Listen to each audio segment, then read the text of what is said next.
Everybody get up.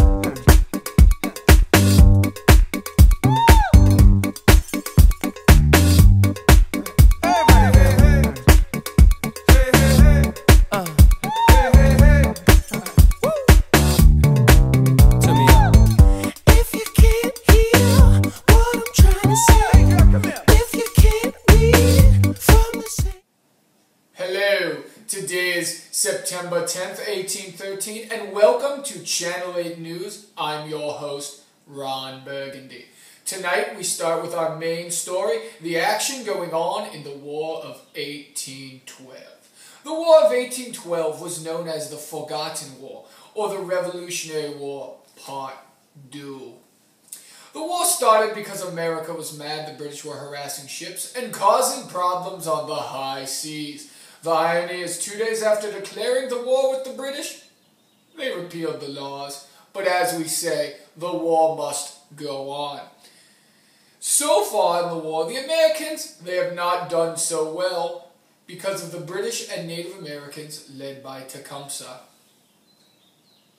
Sweet mother of pearls, I'm receiving breaking news from Lake Erie. Currently, as I speak, the small U.S. Navy is fighting the powerful British Navy at Put-in Bay. Let us take a look. Thanks, Ron. At first, the wind was in favor of the British, but shortly shifted in favor of the Americans. The Americans were led by Oliver Hazard Perry and the British by Robert Barclay. In the course of the battle, Perry's flagship, the Lawrence, was severely punished. Most of his crew was either dead or wounded. It was at the moment that Perry made his passage from the flagship to the Niagara, which was still fresh. This was one of the most daring acts in naval warfare and had a large share in securing the victory for America. After 4 hours of fighting, the battle resulted in American victory. The British were forced to surrender 6 vessels.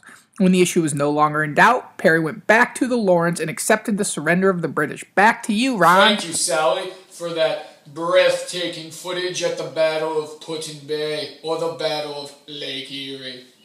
I have just received word as well. We have a breaking interview with the man featured in the video, that little Lego man, Commodore Oliver Hazard Perry.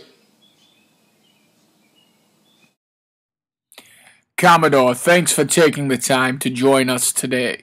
Can you please tell us why this battle was so important to the Americans?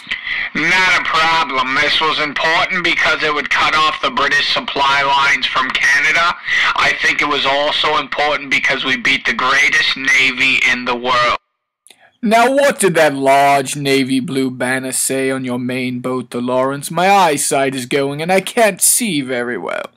It said, "Don't give up the ship." This was a dedication to former Captain Lawrence, who died in Boston protecting his ship and was fighting during the American Revolution. It was a reminder to all my soldiers that we could not give up this water and must mark a turning point in the war. That was sure nice of Commodore Perry to take some time for us. I'm sure the man will go down in history for this battle. I could even see a giant monument being built for him someday on the island of Put-in Bay. It might be modeled after a giant-looking fire hydrant. You dogs stay away. Because on September 13th, 2013, this monument and this battle could be celebrating its 200th anniversary. Well, that is all the time we have for you today. I'm your host, Ron Burgundy, and you stay classy, Cleveland.